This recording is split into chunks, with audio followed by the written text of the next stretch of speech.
В эпоху романтических идей и грязного безнравственного чувства я никому не нужный Прометей и полюбовный инвалид искусства.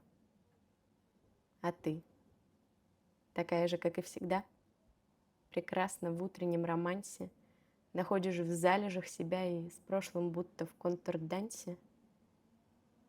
Я исцарапывал бумагу одной лишь мыслью о тебе.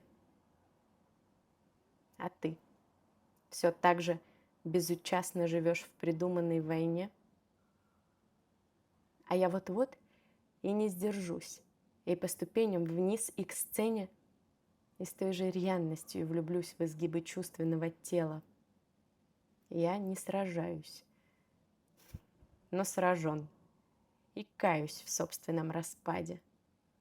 На грани жизни я смирен, сметен с полей тетради.